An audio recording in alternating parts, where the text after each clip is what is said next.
I am Joe Fury. I am here on the 601st episode of Lunch Therapy to say congratulations to Joel and the incredible participants in the show. This is Lunch Therapy. I'm tickling the ivories. Ha ha ha ha. Tickling, tickle, tickle, tickle. Yes, today on the show it's going to be very exciting. We've got a report from Super Jeff Lowman from Japan. And then we also have a tour of the Motion Picture Museum here in Hollywood, California. Yes, so there may even be a contest, we don't know. There will definitely be some wildlife therapy. So come on in, enjoy the show, don't get too serious about yourself, and let's enjoy life and some lunch. Is there lunch? No, there's no lunch. Strike the lunch. Let's get into it. Lunch therapy without the lunch.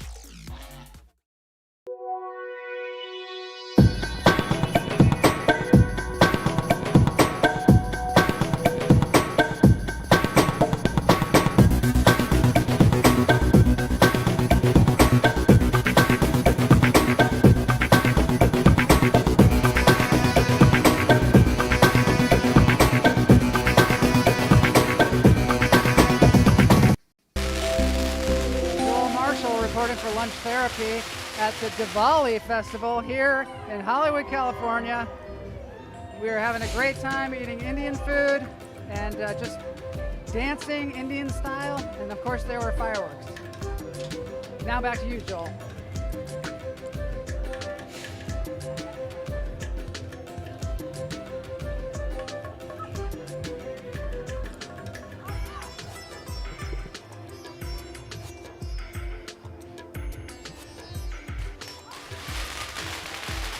Oh, there's some more fireworks.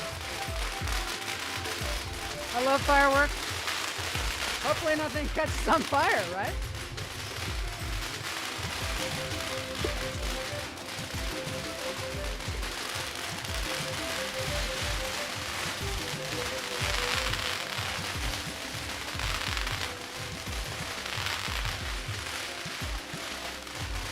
Now back to you, Joel.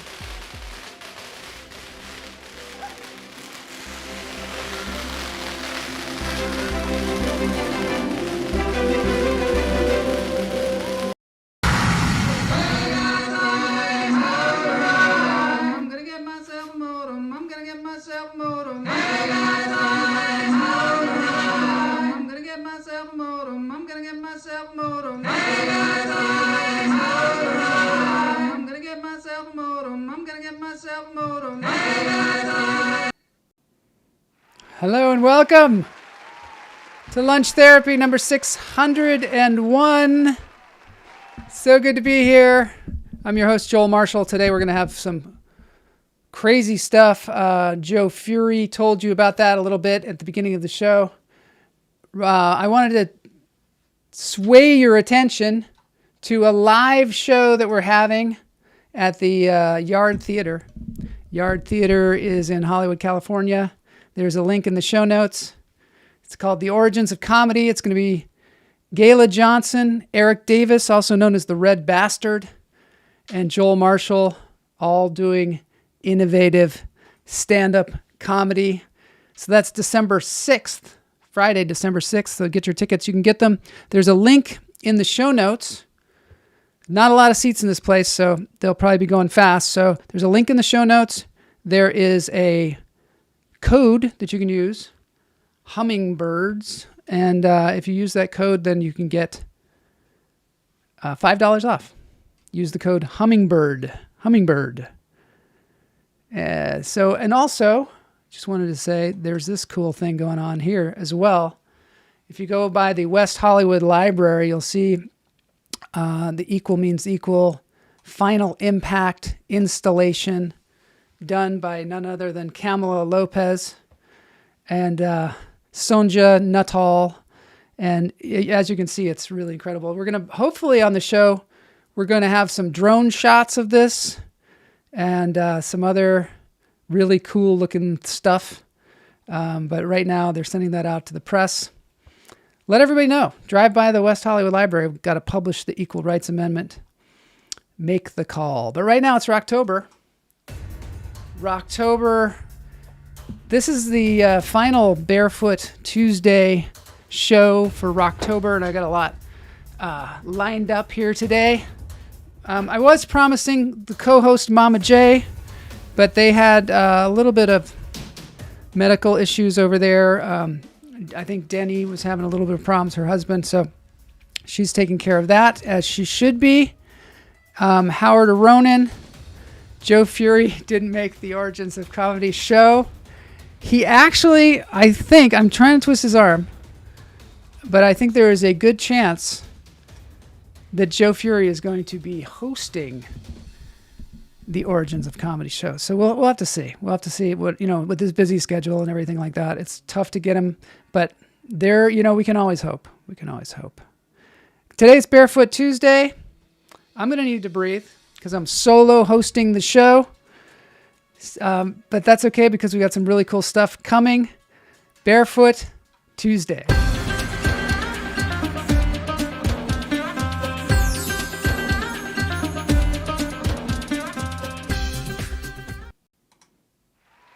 All right.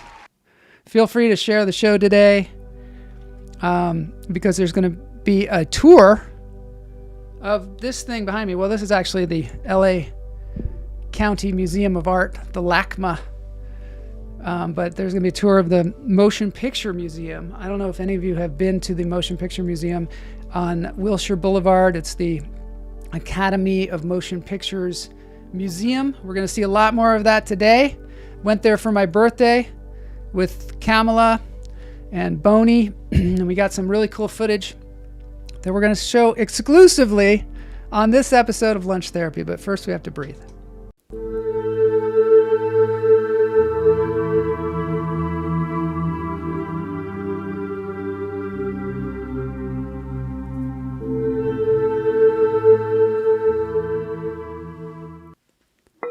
It has been a long time since I did a solo show like this. It used to be, in the beginning, the origins of Lunch Therapy.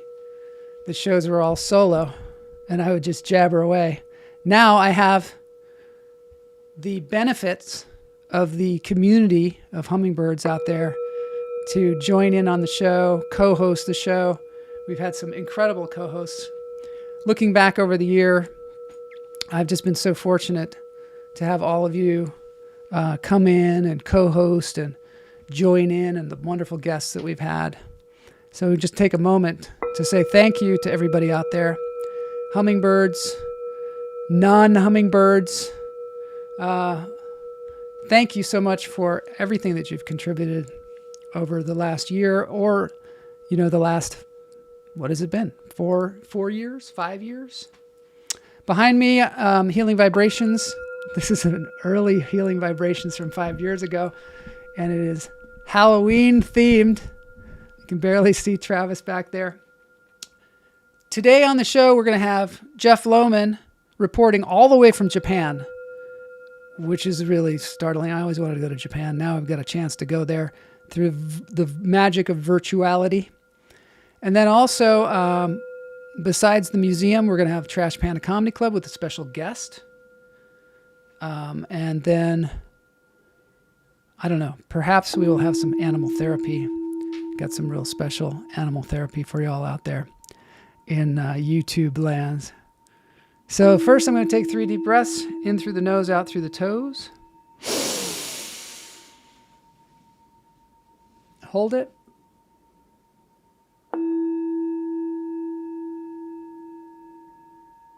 Let it go. Holy Jeff Lowman. There's Jeff. This is a very interactive show. Sometimes we have people come on through Zoom.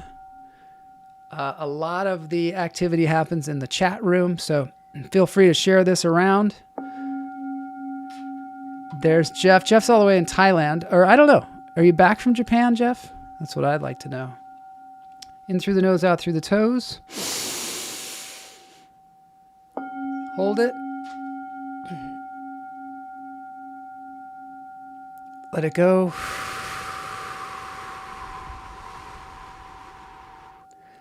Never know what's going to happen on this show. Last Friday, we had an episode where all of a sudden the internet broke, and it ended up being a 2-part show. We had to come back.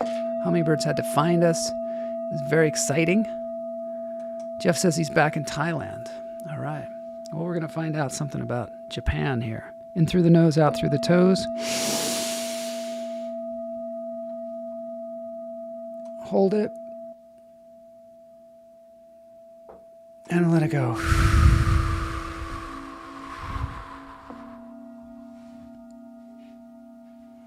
What's Halloween like there in Thailand, Jeff? I've got to wonder about that. I saw some Halloween decorations. But let's see Super Jeff in Japan.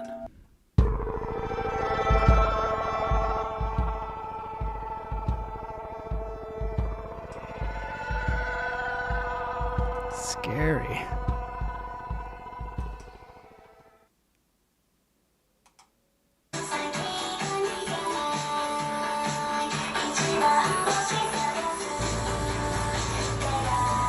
Wait a minute, Homer.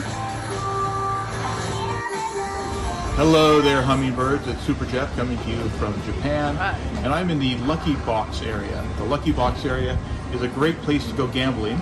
So how this works is that if you look over here, dead or alive, one play 10,000 yen, which is like $50.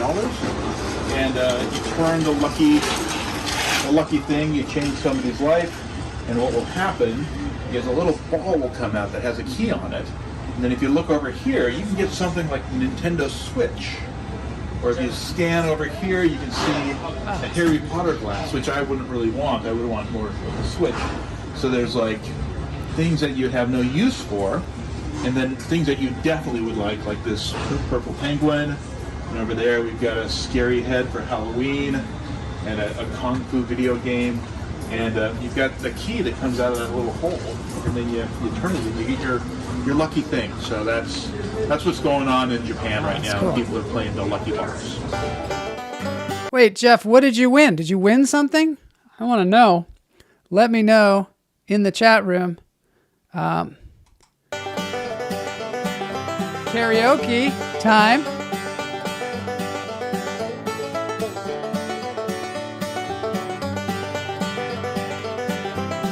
Jeff's gonna sing. Wow. It's Super Jeff coming to you from karaoke time, where we got lots of alcohol coming here. For $17, you can have a room for karaoke with all the alcohol you can drink at the time. The bathroom right down the hall. So I encourage everyone to come karaoke.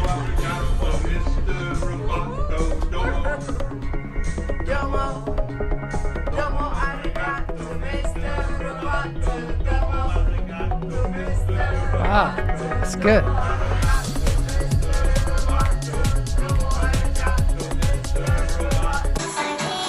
That was beautiful, Jeff. That was awesome. Wow, so that was something else. Thanks, Super Jeff Lowman, for that report from Japan. We didn't see much of Japan. I mean, we saw the karaoke room, and then we saw that bridge, and then some gambling devices. Hopefully, maybe there's some more footage of the city, something like that. But your singing is really coming along, and I hope that you'll continue that. Behind me again is the LACMA Theater, LACMA Museum, sort of redundant, repetitive perhaps. Jeff Lowman, Osaka is a fun time. Oh, I might need to go back. Yeah, you better go back because I think you missed some footage of like the outside and like the city, and there's just that one thing. And maybe you ought to get a different song in the beginning too, because that was like, I don't know, it's kind of grating. I always wanted to go to the Motion Picture Museum. It's not, it's right here in the middle of Los Angeles. And, you know, it turned out to be better than I thought. So check it out. It's going to be cool.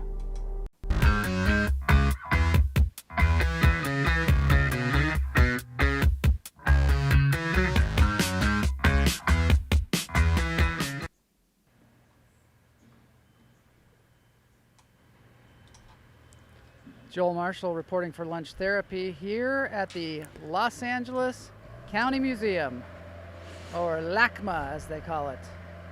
I don't know what the A is for. Art, perhaps? Right above me, a boar's head, and there's a lot of other animal heads here. Not sure what this is, but it's really cool. Over here we have a rooster. We got a weird little bear monkey. Here we have a ram. That's appropriate because the Los Angeles Rams football team. Then we have a horse, a snake, and then this is the dragon. Yep. And over here we have a weird looking rabbit. Check out this crazy looking rabbit. Hey, Mr. Rabbit. He's got nothing to say. It looks like he's about to say something, but I don't know. He's saving it. Over here we have a weird cat kind of feature. Check it out. I think that's a cat. It's a pretty good Halloween costume. And goat. And finally, we end up with good old Mr. Mouse. Joel Marshall reporting for Lunch Therapy at the LACMA Museum here in Los Angeles. Now back to you, Joel.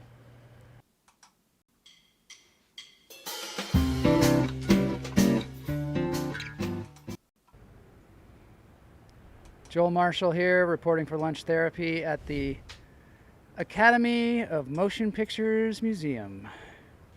It's right next to the LACMA, which is the LA County Museum of Art. Come on this way and I'll show you something really incredible. This is really the centerpiece of the museum. It's a giant dome. It is inside of that dome you can see all kinds of different movies. All the movies are on tap right there. If you can get an audience of 600 people, you can show whatever movie you want any night of the week here in Los Angeles. It's one of those miracle things here on the Miracle Mile. They call this the Miracle Mile. A long time ago there was a great magician named Miraculous the Miracular, and he would perform his miracles on the Miracle Mile right here, and at the end he'd give everybody free swirl cones. Everybody liked the cones. The magic was fantastic. And now we're going to go into the museum, and I don't know whether you can film in there, but I'm going to give it a shot, okay? Because I will do anything for Lunch Therapy. I'm a huge fan of Lunch Therapy, and I'm a huge fan of the hummingbirds, and I will do anything for them. Joel Marshall reporting for Lunch Therapy.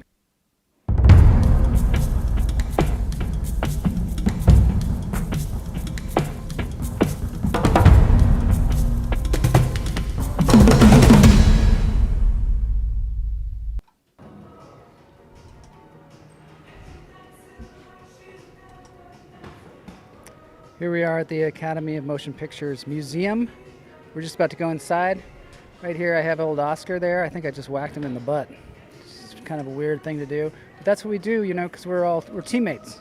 Me and old Oscar here, the Academy Award. We're heading on up. We're going to see what's going on here. We just watched an incredible movie montage through all the years.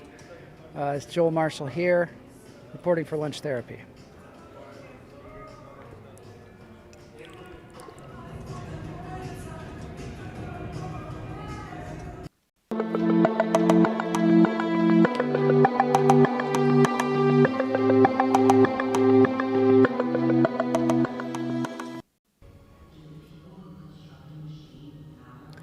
Now I'm at the Cyberpunk exhibit.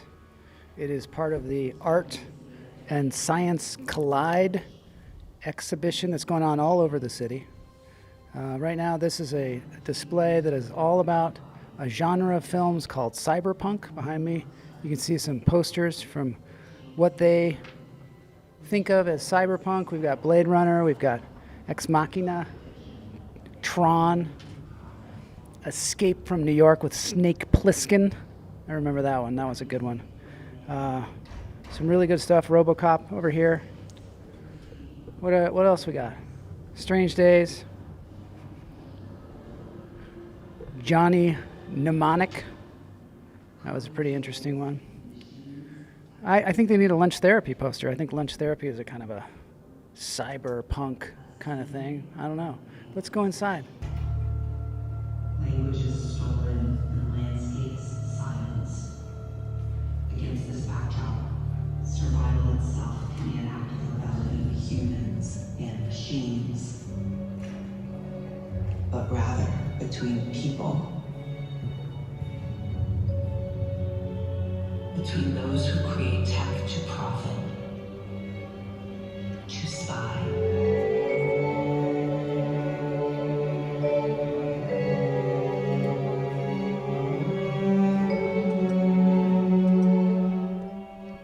Check this out. This is the vid phone from the movie Blade Runner.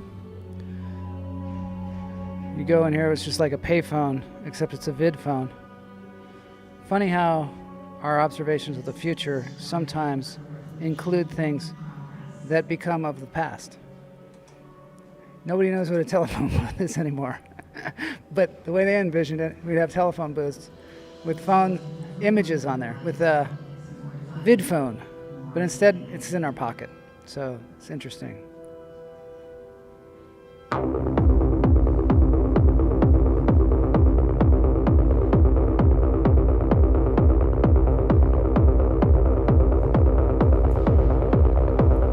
Up above there, I believe that's Bruce, the mechanical shark from Jaws. Most terrifying movie ever made.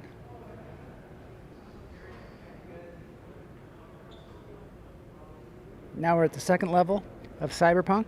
Come on, let's go inside, see what's in there.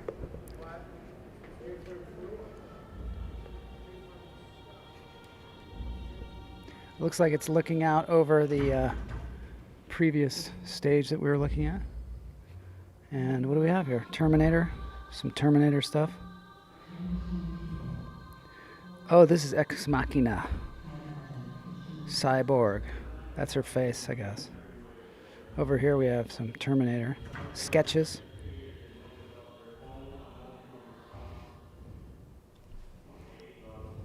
Wow. Pretty cool stuff.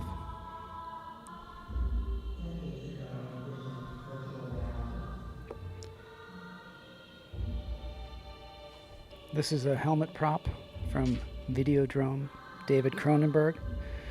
Horrific movie where James Woods is exposed to hyper-violent imagery via this helmet, an illicit television station.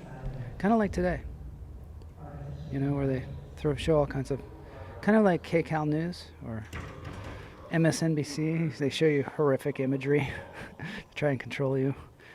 This must be a Cronenberg thing, I'm thinking. Existenz. Yeah. Virtual reality video game. Jennifer Jason Leigh. That's some of the Extends goop. And over here we've got something from Sleep Dealer. Pretty cool little phaser gun there. This must be Tron, is what I'm guessing. Tron, yep.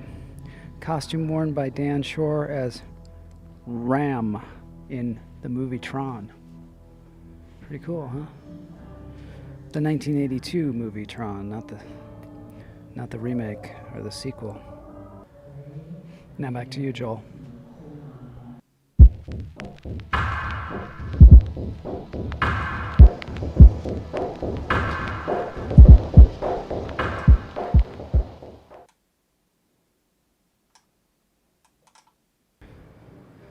Joel Marshall reporting for Lunch Therapy. We have a real find here. We have the ruby slippers. Yep, from the Wizard of Oz. Slap those babies together, and there's no place like home. No place like home. Joel Marshall reporting for Lunch Therapy from the site of the ruby slippers.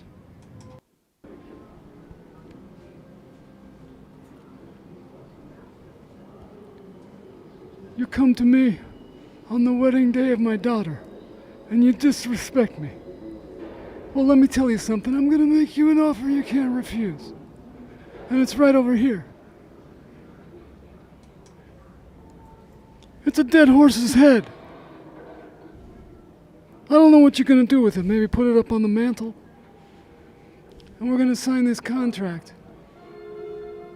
And let me tell you something. The contract is either gonna be signed by your signature or by the blood and brains coming from your head when we shoot you. This is Joel Marshall coming to you from the Motion Picture Academy Museum in the Godfather exhibit. Now back to you, Joel. There's so much more to that. We'll have more clips from that in shows to come. But I love that museum. I would definitely go back there. There was so much stuff that I didn't even get a chance to read.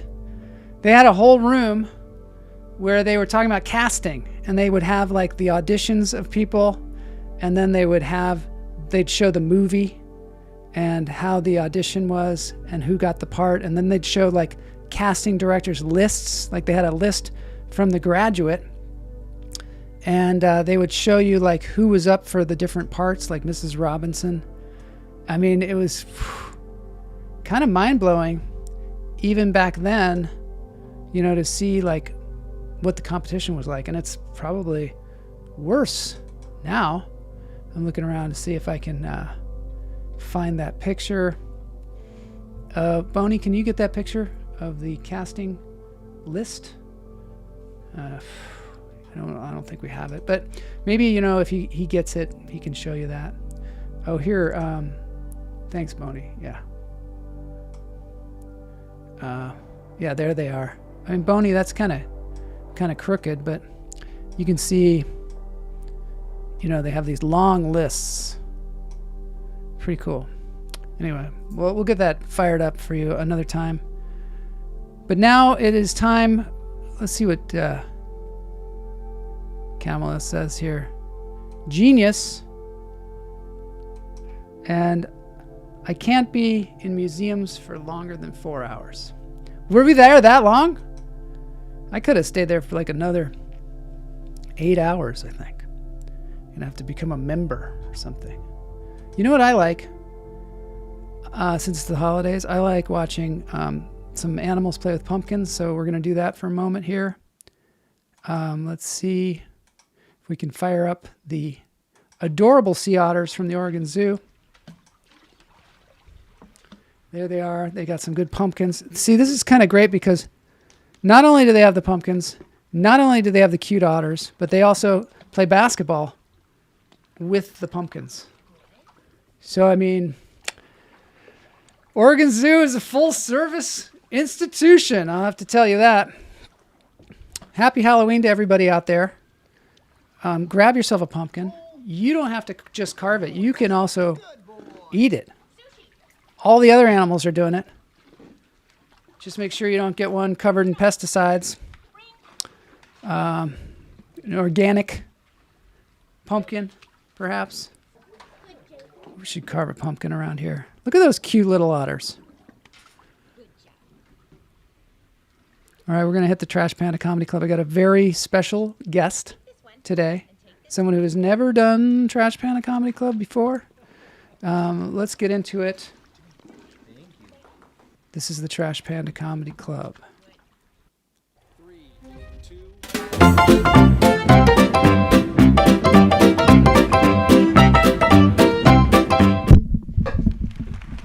The microphone switch is always difficult on this show. That's where we get all kinds of trouble. It's great to be here at the Trash Panda Comedy Club. Trash Panda Comedy Club is a place where we work on our material. I'm just remembering, I'm thinking about Hollywood and seeing all those movies. For me, it was American Werewolf in London. American Werewolf in London was the scariest movie that I saw, besides Jaws, of course. The guy would transform into a werewolf. So I wanted to be a werewolf when I was a kid. So I asked my dad, I was like, hey, can I be a werewolf for Halloween?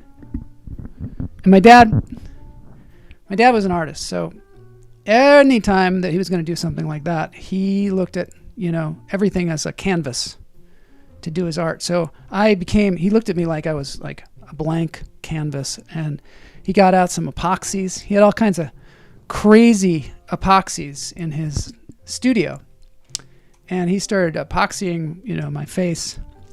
He was cutting up little bits of yarn, brown yarn, to put on my face. He gave me some gloves, like dishwashing gloves, and then covered those in yarn and glue and rubber cement. And it was a crazy, crazy time, because I got so high from those glues that I don't know. I don't really remember the night. It was fun. I remember it being fun. I remember kind of vague things like, me like wrestling with a dog and freeing the animals at the zoo. And I woke up the next morning with a bag of raw meat.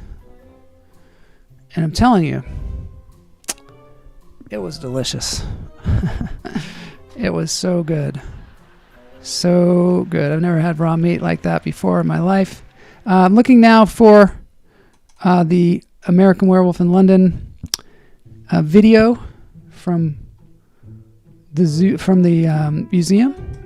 Doing stand-up comedy, and also looking for a clip. Boney, could you possibly get that clip? I hate to be rude, but there's a show going on here. I don't know about Boney. He's just sometimes. Well, we'll do it another time. But now we've got a clip from old Mama J, who ran into Boney last week. Last week, we had some issues on lunch therapy on Tuesday. And Joel, he just couldn't figure out what Boney was doing, what happened. He couldn't find Boney to fix the issue. And here's where he was, with Bigfoot.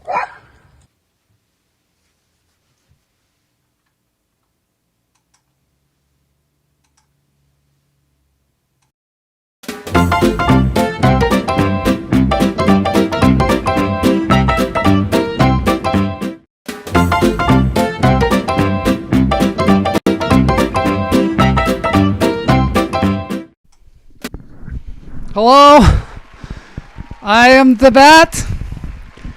I don't know why Joel didn't introduce me, but I guess he wanted it to be a surprise.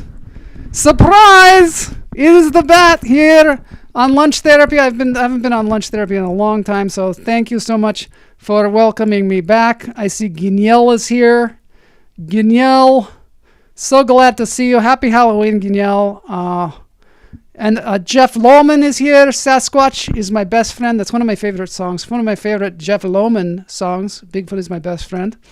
Wow, there's some stuff happening. Yes, there is all kinds of things happening on this show. And I'm so glad that those of you that are in the chat room, I'm so glad you're here to witness this, because it is just this might be one of the best shows ever. There's so much content. But now I'm going to get to the comedy. I don't know what you people do, you humans. Why when you die, do you bury people in the ground? I don't know why you do that. I am actually very happy to be alive. I grew up during the grunge period in Seattle, Washington, and I'm just happy to be alive, because a lot of the grunge people, they're dead. They're below the ground. And I don't want to be below the ground. Now, let me tell you, I would rather be cremated. That's what I'd be, cremated and thrown out into the jungle. But for some reason, you humans, you all want to be put in a coffin, like you all want to be Dracula or something. I don't know. I mean, when I think of a coffin, I think of Dracula. So you want to put and then they embalm you. This is pretty dark humor here but it's Halloween time, and that's why they bring me here. So I do the Halloween humor. Which is sometimes a little bit darker than other humor. But yes, they put you in the coffin, they embalm you, and then they set you out in a room. And everybody comes up and says, oh, you look so beautiful and so peaceful. And you know what? They're dead. I mean, it's the opposite of, it's dead. So I don't know why you humans do that and why you preserve yourself and put yourself in a box and then put it in the ground. You'd think, you'd want to fertilize the plants or something and not just, try and preserve yourself. You're always trying to preserve yourself. You don't understand the circle of life. That's what I'm here to tell you, humans, is the life is a circle. Life is not, you go along, you try and achieve. And you're always trying to achieve, you people out there. I don't know, trying to win. And you've got you Americans. Jason Edelman is here. Good. You Americans, let me tell you something. You're heading towards this corporacy. I don't want to get political here, but you corporatize everything. And you don't work together. You're always trying to win over one another. And I don't know why you do that. I mean, if you want to take this corporation thing or this capitalism thing all the way to the end, to the very end, there's only one winner and everybody else totally impoverished. And you know what?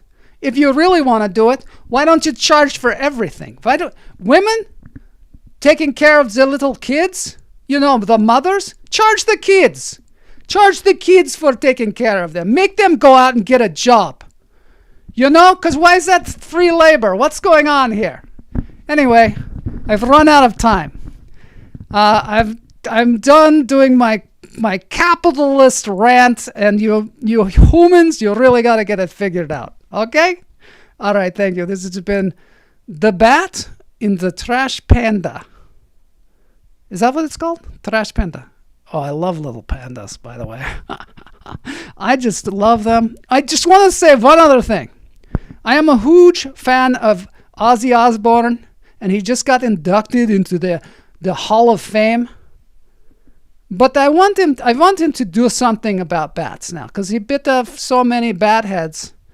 It's very hard to love him, And so I want him to do some kind of reparations, some kind of maybe donate a lot of money to the bat causes. Anyway, I just wanted to say that. I don't know why. Thank you very much for having me. This has been a wonderful time in the Trash Panda Comedy.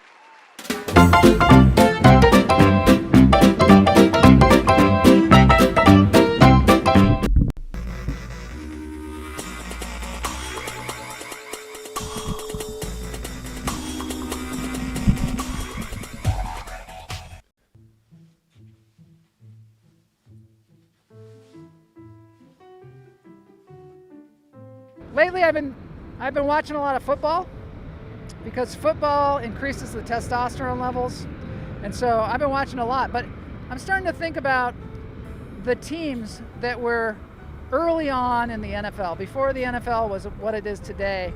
They had teams like Green Bay, they had Pittsburgh, they had Cleveland, and I don't think they foresaw how popular this sport was going to be, because otherwise they would have named their teams a little better. Cleveland Browns? There's absolutely no merchandising that you can do for that. They have orange helmets, and yet it says brown, and you're like, we're going to beat this team because they're obviously colorblind. They're not even going to be able to tell one team from the other out on the field. And they named it, apparently, I looked this up, they named the Cleveland Browns after the owner, which is extremely short-sighted because obviously that guy was going to die long before the NFL was going to die, and now they're just stuck with the name. And then there's the Green Bay Packers. What kind of a name is that? That's like, what? I'm a really good packer. I can pack all my clothes in one bag. I can pack 10 minutes before I have to leave for the airport. I don't know what the threat is there. Just doesn't seem like, I don't know. And then what do they have for their mascot? Is it like a 6-piece luggage set? Is that what their shirts look like? And then of course there's the Steelers, Pittsburgh Steelers. That makes no sense. I mean, I know they're a steel town, but you can't really steal S-T-E-E-L. I mean, it'd be good if it was Steelers with an A, because then they'd be like, we're going to steal the game from you, we're going to steal the ball from you, maybe it's Blue Steel, like in the Ben Stiller movie, Zoolander. I think they didn't think this football thing was going to go on for very long.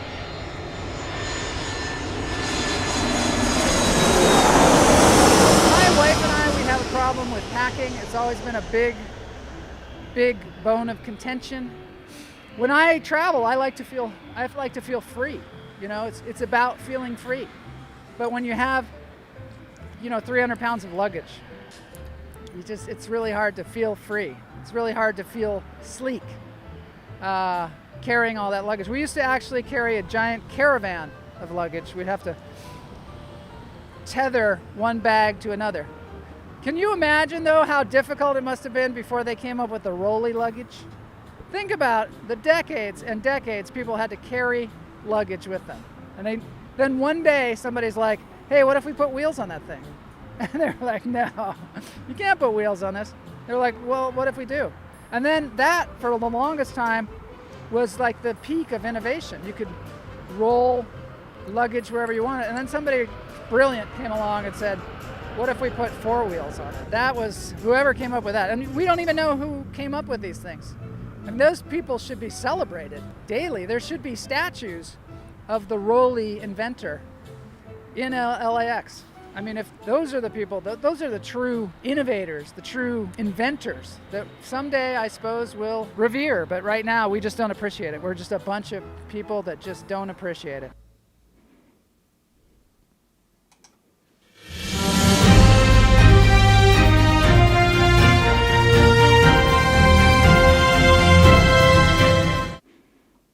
This show just keeps on giving. I don't know what's up with this show, but there's just the Bat, I want to say thank you so much for being on the show again, Bat. I don't know, he's so underutilized on this show. I'd never heard him do never heard him do comedy before, and it's so edgy. It's so much more edgy than the rest of the comedy going on in this show. So I just, I want to say thank you so much, Bat. Howard says a great comic does a bit on luggage with no wheels. That's right. A great comic does. Who is the great comic? Now back to you, Joel. Thanks, Joel. You're welcome. You're so welcome. Thanks, Joel. Broken news today is, I don't know if there's so many weird things happening in the world right now. I can't even keep track of them all. But hell, Mozart just dropped a new song. Yeah. I know. Researchers at the Leipzig Municipal Library in Germany, they found a new Mozart song. What the heck is going on? It's just bizarre. Yeah, previously unknown composition by Wolfgang Amadeus Mozart. The piece was titled Serenade in C, nicknamed Ganz kleine Nachtmusik. It was written when Mozart was a young teenager in the 1760s. This 12-minute composition for a string trio was found while revising the Köchel catalog, a comprehensive archive of Mozart's works. I know. Did anybody know about this? Nobody. Little printed houses. They're printing houses now. Yep. They're printing. This is a house that is printed from a printer. I know. I could never get my printer to work, let alone build a house. Packing sucks. Packing does suck. There's nothing worse than packing, except for maybe dying. Yeah, dying is not good. Maybe it is good. Maybe, my friend recently said dying is just like the beginning of a new journey. I like that. Let's watch a home being printed. This is a home. I don't know who's going to live in it. Recently, somebody told me you can't say homeless anymore. I said, homeless, and they're like, whoa. You can't say homeless. You have to say unhoused. And I'm like, isn't that a bit of a jump? Isn't that a bit of a leap? Shouldn't it be unapartmented? And then maybe the people in the apartments, they are the uncondoed. And then the people in the condos are the unhoused. There's the unhoused. And then what if you're in like Antarctica? Are you uniglooed? Or unglued, perhaps, would be a good one. Unglued. Some people are unglued because they have a house. So, it takes so much work. That's why I'm going to have mine printed. Why, thank you, Doctor. The great Terry Garr from Blazing Saddles. She passed away today. No way. No. Could it get any worse? Terry Garr passed away? Why, thank you, Doctor.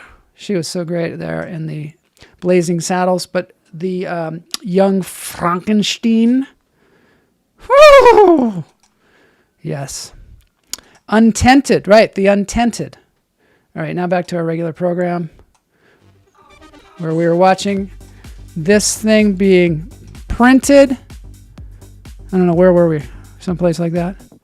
Terry Garr. Oh, I love Terry Garr. She was great.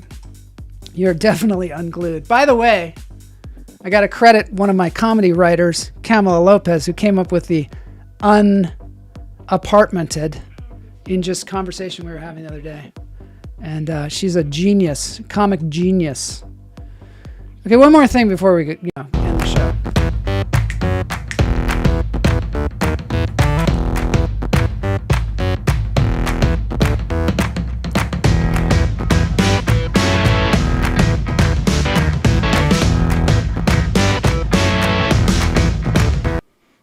In the spirit of Halloween, we are going to do crows and ravens. Crows and ravens are the animal today. And I was prompted by a wonderful article in the New York Times that was also in the Seattle Times. I don't know why. I guess they're sharing now. But it was called, "If You Think You Can Hold a Grudge, Consider the Crow." What they've found through research at the University of Washington and other places, they have found that crows can recognize human faces. So much so that if a human does something crows don't like, they will, I guess, troll them. They will troll somebody. An individual, they will pick out that individual and they will come down and swoop down and peck on their heads. I don't know if any of you have seen this, but when I was at the University of Washington, which I think is the thing that prompted this study, because it was a researcher there at the University of Washington, as you got down towards campus, this crow would just come swooping down and peck people in the head, and only particular people. Apparently, from this article and from the research that was done about this, they found out that a crow can hold a grudge for 17 years.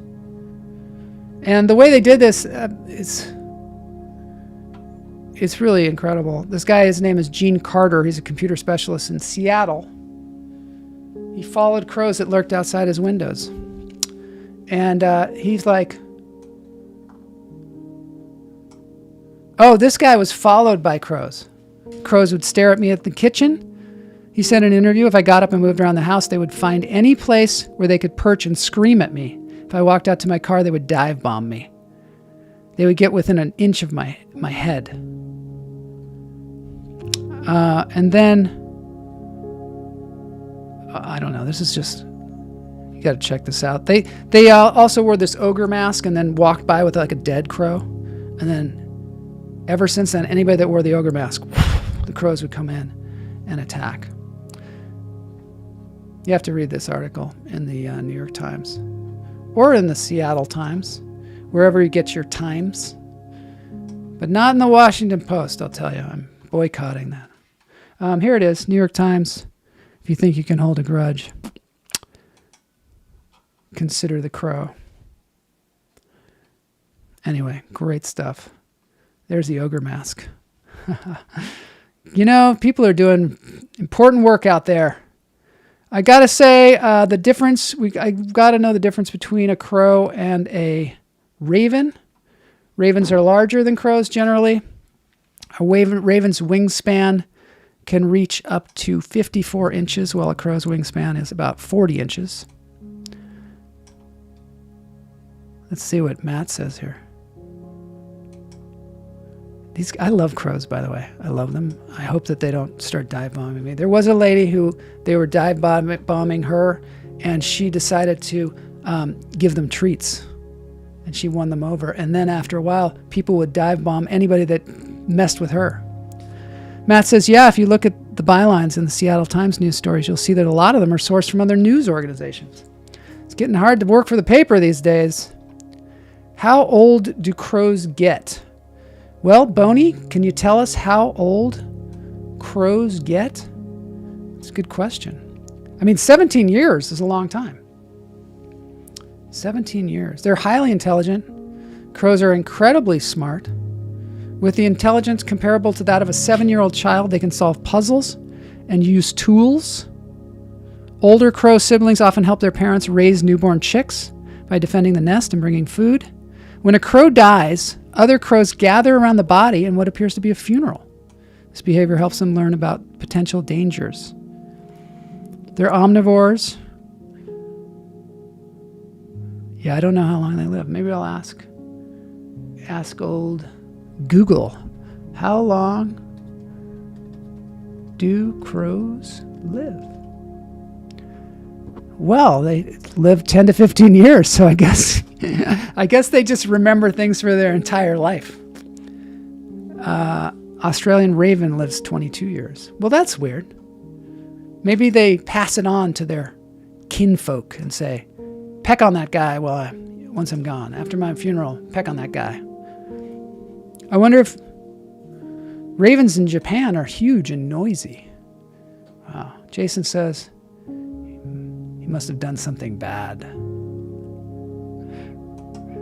Kamala says, I'm so excited. We got 2 new cats today, Rusty and Gracie. Yeah, we got 2 new cats coming to our household. I don't know how they're going to integrate with the other cats, the other 2 cats, but I guess, we are the cat people. We are the cat ladies, the cat men that they speak about in all the important election talk. All right, I'm going to have to end the show. This has been super fun. Thanks, everybody, for being here. It's just been a really nice time. And I hope that people out there that see this show afterwards will enjoy the museum tour. We're going to have more of that next week. It's time for a dance break. This is Jeff Lowman actually picked this one. We expect fit kitten photos. Yeah, I can show some kitten photos on Friday. I got a great guest on Friday. He's a filmmaker. A flock of seagulls shitting on you. Oh, wow, this is interesting. Jeff says, the moment they stop. I suppose, let's see. What? Okay. Now we're going. I got to go back. I didn't see. There's so many comments. What is worse than a flock of crows watching you? The moment they stop. That's like the Birds. The movie The Birds. I guess, Hitchcock wasn't that far off, right? Greg Wardless says, I was wondering if only 2 ravens got together. Would that be an attempted murder? That's a good one, too. Now we got some really good ones. Because, a group of crows is called a murder. A flock of seagulls shitting on you. We expect kitten photos. Okay, yeah. Oh, yes. But these are strays. Oh, yes, these are strays. Yep, stray cats. I like the stray cats. Just give us the damn photos. Howard says, quote the Raven. Back to you, Joel. I love that. All right. Before there's a murder, we better get out of here. Dance break. Jeff picked it. It has the theme. And it's the song that he was singing, in fact. Let's do it. Dance break time.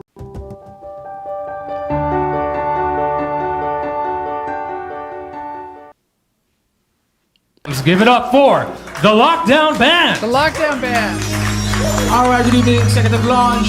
Are they in Japan? Jeff? Good evening, everyone. Are they in Japan? This is Styx.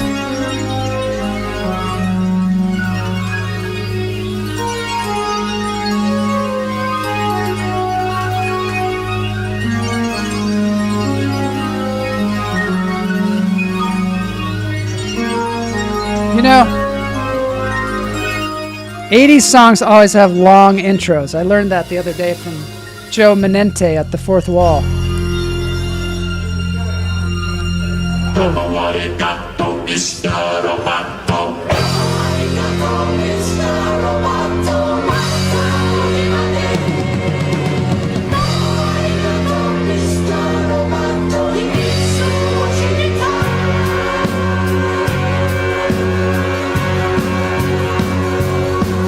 You're wondering who I am. Machine of magic hand. With parts made in Japan. I am the modern man.